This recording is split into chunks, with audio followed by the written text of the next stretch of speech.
Hello, everybody. Thank you, Kristen, and everyone at NWCF. I'm so thrilled to be with you again today. Really looking forward to these conversations. Um, and I just got to be honest with you all before I start up. It was especially hard to figure out what to say this year. Just extremely difficult to figure out my own opening remarks. And it made me think about how hard it is for us to do good collaboration during especially hard times, unless we are able to find our voices and find our words. So, what I'm talking about today is basically my own struggles to find my own voice. Hope you'll bear with me. I hope this is something to ponder, and I'm just looking forward to everything that comes today. Oh, and a quick note.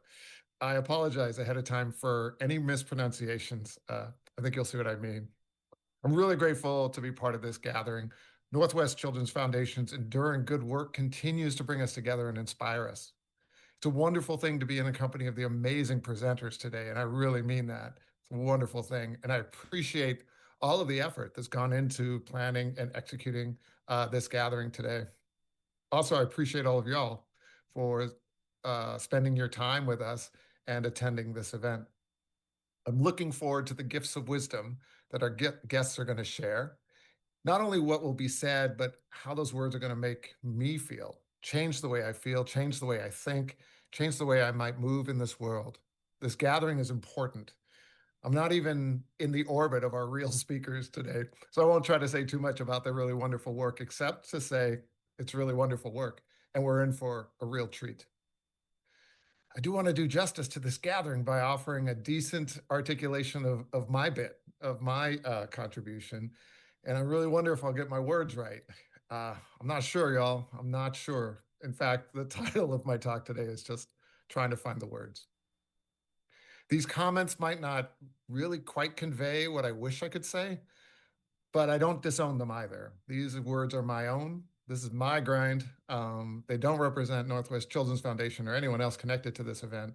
And in fact, I'm sure it's a bit consternating to the organizers that in all the years I've been honored to be part of this, I've yet to give a copy of my remarks to Victoria or the team ahead of time. So they're always hearing this rant for the first time, just like you. I've tried to find the words worthy of this moment in our history. And it's hard. It's hard to talk about this time we're in. It's just difficult. Our government is failing us. A continuation of several centuries long pattern for some, and also a current travesty of its own. It's hard to talk about because feelings are too raw. Our feelings impair our ability to find the words.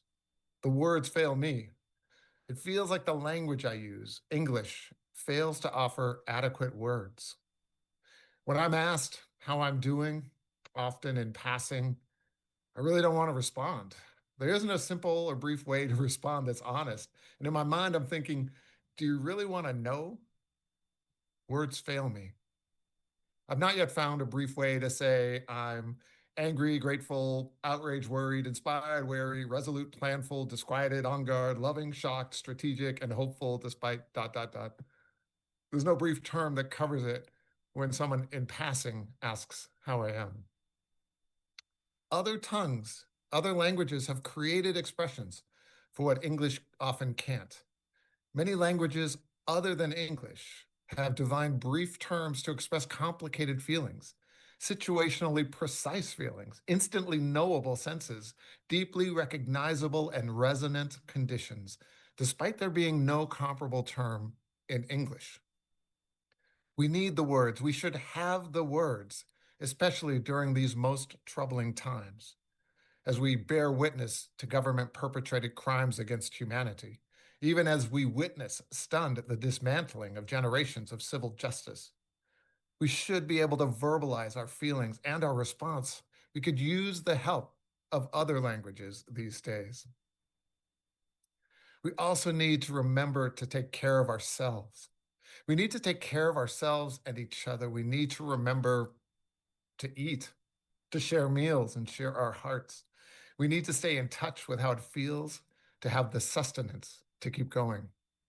English doesn't always offer easy ways to remind us of the feeling of being nourished, which could contribute in the shock of the times that we're living through to our forgetting to eat.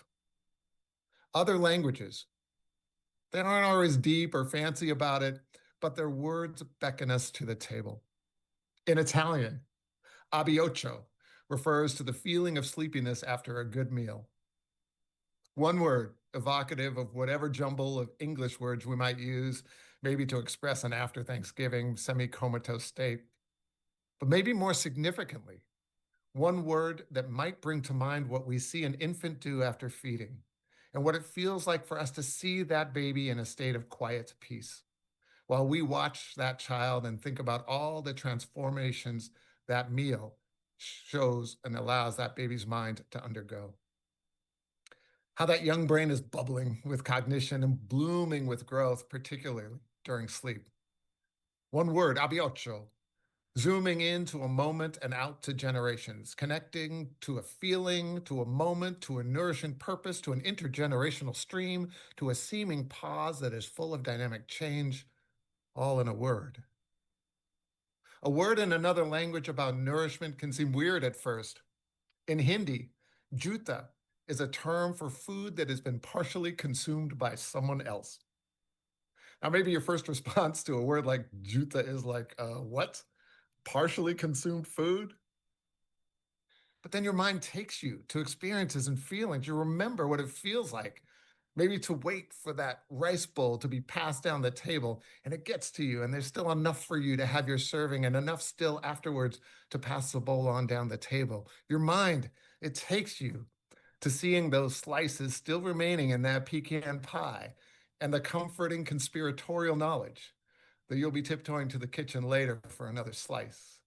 Juta, the ultimate residual evidence that you've shared a loving experience, a meal, with others that you care about. The shock, the gasp that we are experiencing in this time of tyrannical brutality can make you feel like you're drowning in ugliness, can make you forget just how much more there is in this world. And sometimes the English language I use can fail me. Is it me? Is it my lack of English proficiency, or is it the language itself? I need more words, y'all. I need more words that tap a moment, that pulls me into another perspective. Simple words that convey almost inexpressible yet widely understood feelings. I need to find the words, the simple, most meaningful ways to reintroduce a kind of grateful wonder about the world around us. English doesn't necessarily have it, but other languages do. Some of them instantly transport you. In Japanese, komorebi specifically refers to sunlight shining through leaves on branches. One word, komorebi, and your mind goes from thinking about words to seeing an image almost too hard to look at because the sun rays flicker at you through the screens of leaves. An image so beautiful, so natural, something not designated specifically for us, but something we happen upon, find ourselves gifted by the natural forces around us, simple and sublime. Something that feels like we have a right to experience it, like a right that we all have and must protect. An image that conjures up a peaceful presence in a world full of wonderful surprises, part of a private journey, like a discovered moment on a walk. An image in our mind that's actually more like a film sequence, a word, komorebi, so universally experienced that it will remind you that we all are linked together in a shared humanity, even when inhumanity is occurring around us. We need language, y'all, that helps us remember the duality or the multiplicity of things, especially when things seem so unilaterally unhinged right now. We need to note the things like our scale and our valence in this world, how our presence impacts this world. We need to remember how big our impact on the climate is, and also how small we each still are in the context of nature's power. We should remember that with a kind of humbling responsibility and awe. We should remember everything around us is not there for our comfort, and yet we can still regard them appreciatively. In Icelandic, Glugjuvor describes weather that looks nice when you look out a window from indoors, but is pretty insufferable when you actually go outside. Our understanding of our own fragility, human fragility, even in the face of something that seems appealing, that's an important humble for us to hold. It invites us to respect rather than seek to dominate. Glugivor. Perhaps this word reminds us that everything ain't about us. Maybe a word like that keeps us in mind of the way that we can think we know something, think we want something, think an idea will automatically benefit us, and yet fail to take all the factors into account. How we can be at risk of suffering the consequences of our own hubris, of our anthrocentric view of how the world works. It's helpful to have a word that prompts us to recall. We can see the beauty and abundance around us while also reminding us that this abundance is not just for our selfish and effortless enjoyment. Especially now, we need this language. Being at a loss for words, feeling lost and not having the words. Our language, be it our grasp of language or the limitations of that language, may be unable to convey our experiences or our feelings. Our language remains trapped inside because we are gasping air in our shock without letting air out. And your voice only works when you exhale. In air-trapped muteness, we allow our story to be what someone else says it is. On the other hand, when our voices join with others, a multifarious tale is shared. Diversity of cultures and languages among us help us know us. Other languages, other ways of conveying messages tap into something we really need right now. Some languages have words that feel both unknowable and yet known in the deepest parts of you. In Japanese, ikigai describes the combination of doing what you love, what you're good at, what you can be compensated for, and what the world needs. One word describing something even more reciprocal than a basic sense of purpose. One word that sees you from the inside, your own motivation, and from the outside, how your contributions are valued. Your joy linked to your ability to make the world a better place. The impulses of energy firing inside your inner circuitry linked up directly to the main server that improves the world. Or something like that. If we only had the words, right? Other languages, they capture this deep link. They find ways with a word to say something like, you are cherished, and at the same time, it's not all about you. Zulu. Zulu used the term Ubuntu to signify the interconnectedness of people. You are only you through your connectedness to other people. When someone in my community here says in English, I see you, they're expressing one bead of this full beaded bracelet that is Ubuntu. I see you. I recognize and acknowledge and appreciate your presence. Now, Ubuntu takes this even deeper. I feel connected to you. I share and appreciate our existence together. And more fundamentally, you would not be, except for the ways everyone else connects to you. You exist in other people's gaze. This is like the ultimate form of adult peekaboo, but with a deeper link than an optic nerve. And we inherently know that those links transcend even life and death. Our English language might not have a word for it, but we know how it is to feel that connection even after someone has passed, or that specific yet universal sense one has when someone is still alive but not present in our lives anymore.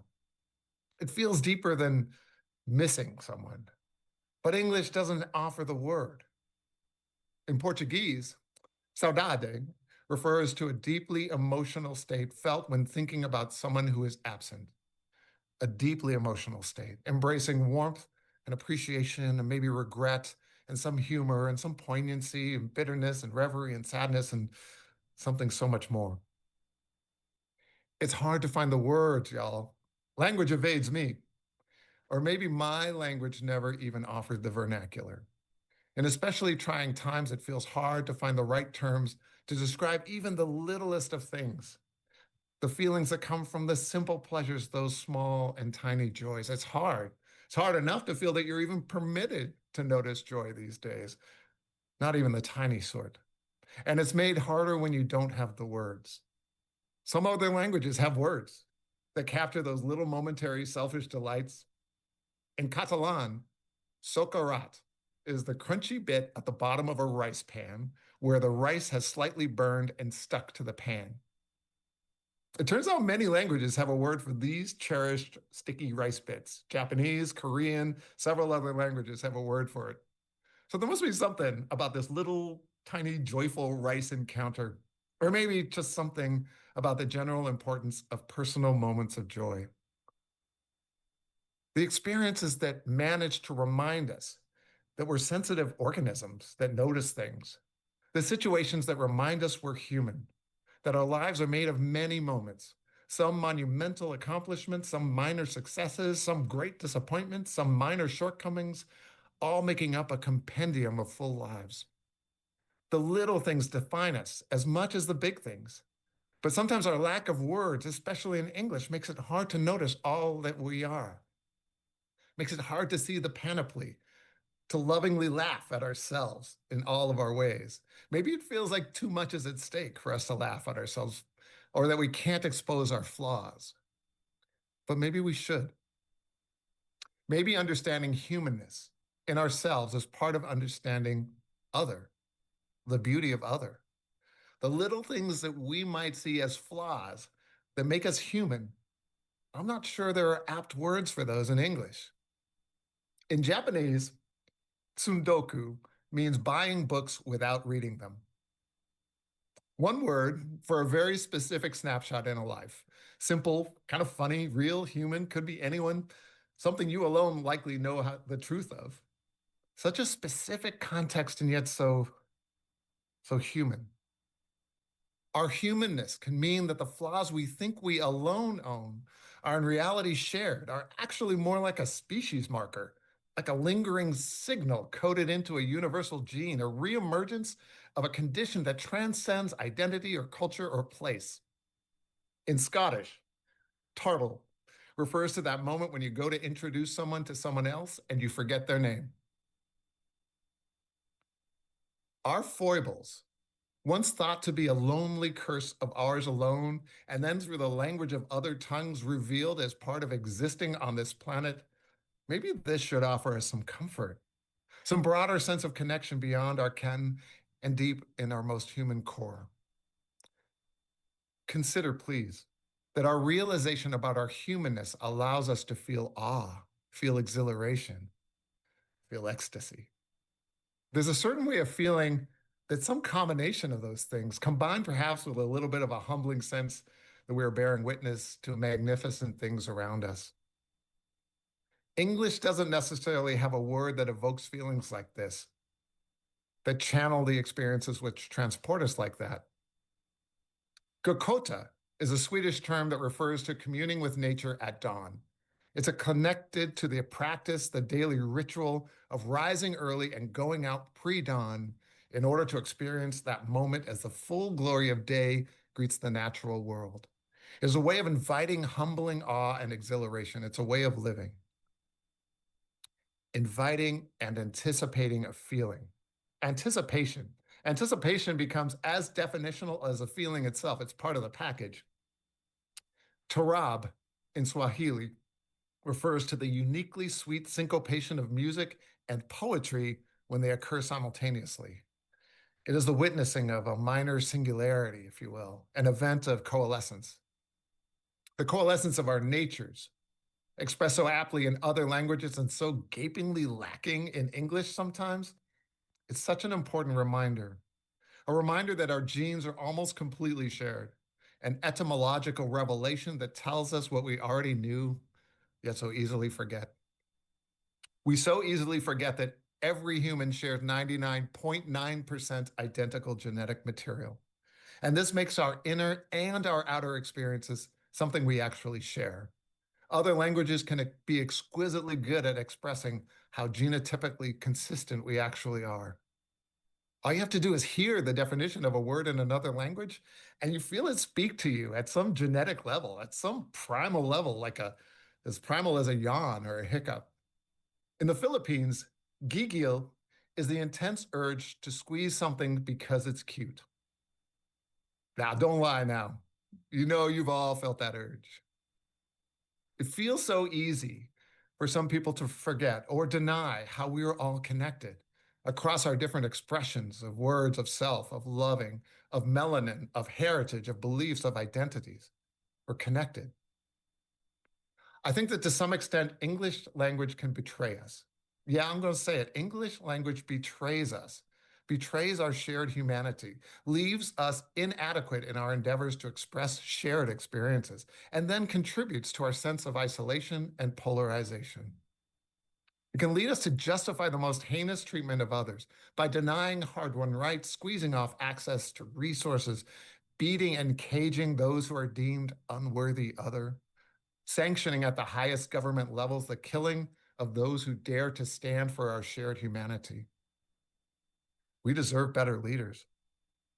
We deserve better accountability. We deserve just better. A message as important as that deserves the most compelling way to say it, deserves the most powerful invocation from any spoken source. Is there a way for us to narrate our sacred expectations better? In our present day daily interactions, would it help if there were better words that express the whole of us? How much we belong to each other? In Spanish, our pertenencia.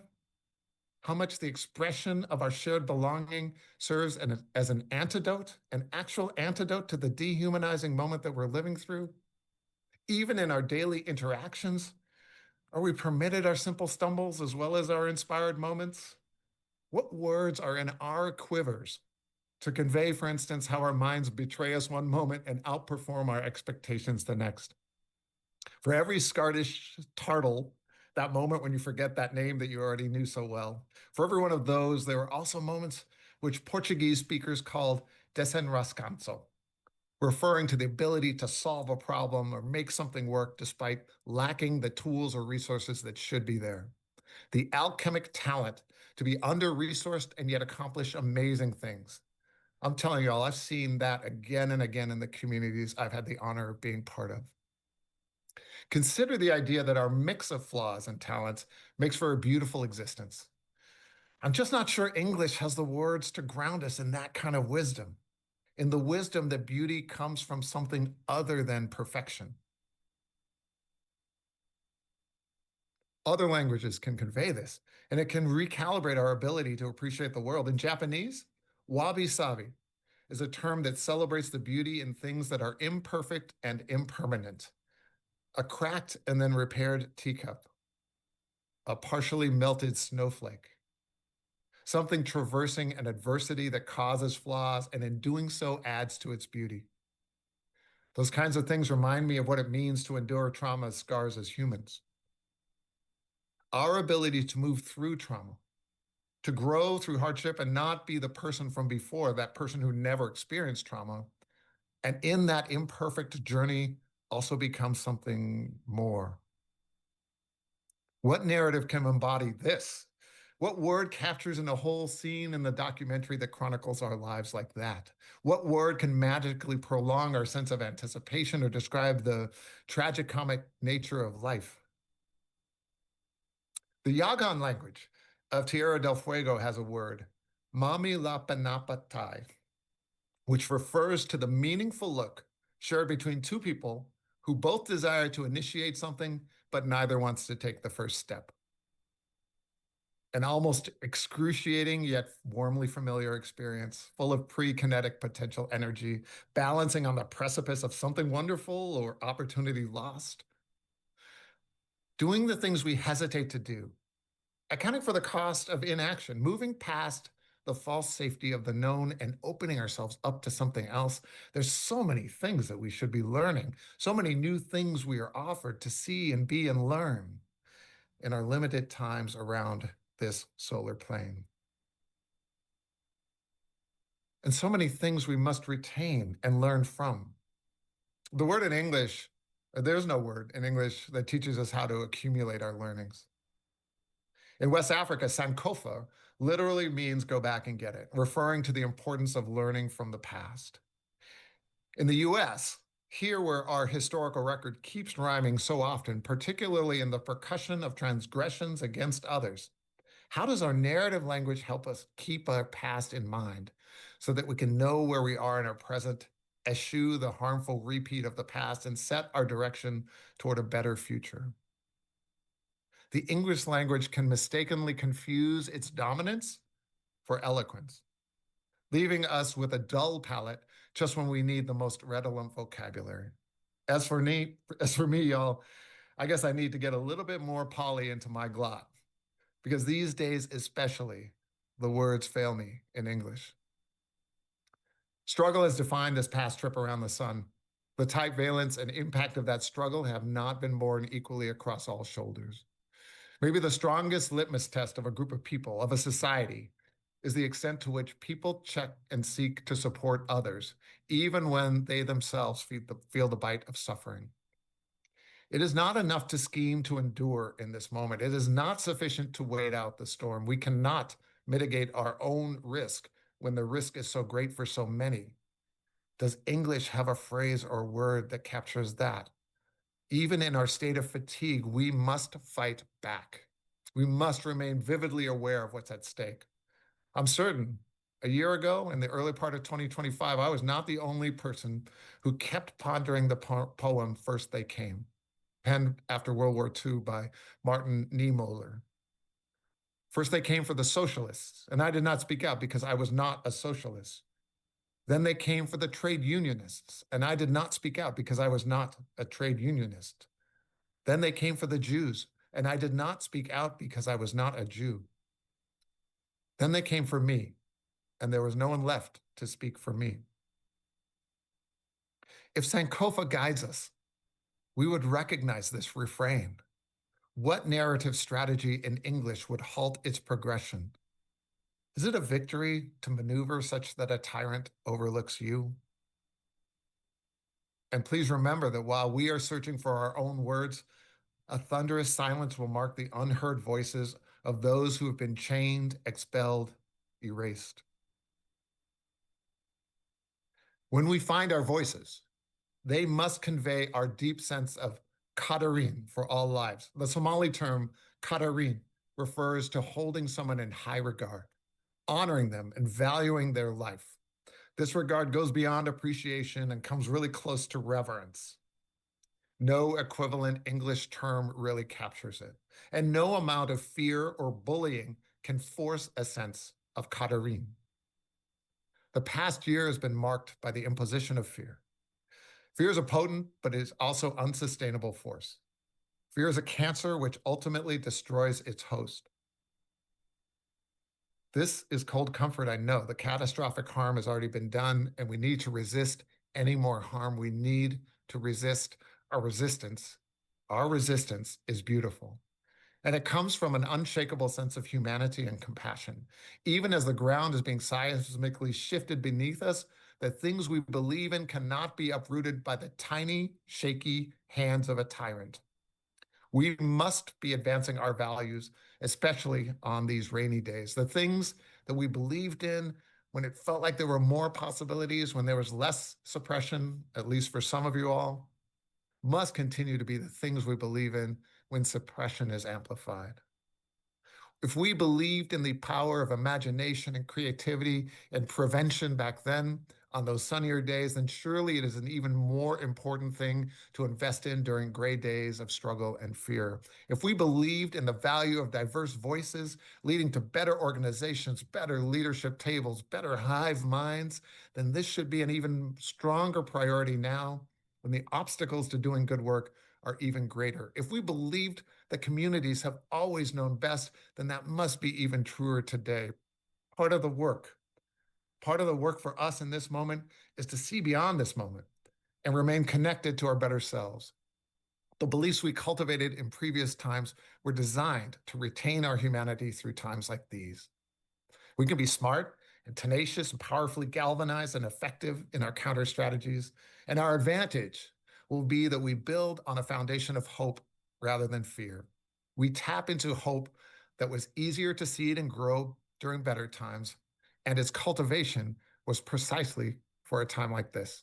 Not only to get us through this time, not only to barely survive, our hope keeps us whole, inspires us to retain our kindness and our humanity, even when fear whispers to us to have doubt. Even when inhumanity seems to be in its ascendancy, hope is ours. It is the light by which we navigate our resistance today and the spark that powers our ongoing healing and recovery. Our advantage is hope, not the kind of hope we wait for someone else to provide us with. Our advantage, our hope is tangible, real, forged by us. We made it. Something we've cultivated and held close so it would be available for us to use now, today. Our hope connects us to our wisdom, our Sankofa, our Desenrasco, and our Ikigai. Hope reminds us about the beauty that continues to exist all around us. Our Gokota, the Komorebi, the Wabi Sabi. Hope vaccinates us against someone else depriving us of our joy. In its grandest form, or in Gigil or Sokarat, hope helps us know our power, our shared power, our Ubuntu, our Ubuntu. Hope gives us permission to be good to ourselves. Our stumbles, the time we take to replenish, those are okay because we know what we're struggling against. And hope gives us a telescoping view to the future. We add meaning to our purpose because we know what we're fighting for. It's all a lot. It's complicated. But as you probably know, no matter how soothing a simpler message might seem, hard times are not resolved by easy answers. It is in the harder to translate places that we must seek to lift our voices and have our power be truly known.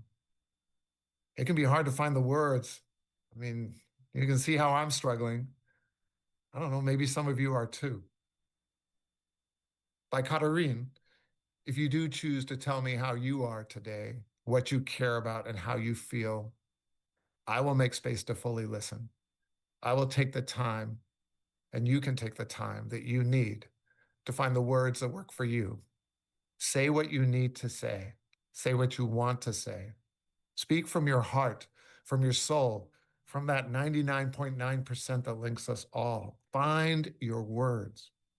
Our ancestors and our young people are watching, are listening. Find your words. We will hear them, and they will help reshape our reality. Thank you all. Thank you so much, Dr. Ben.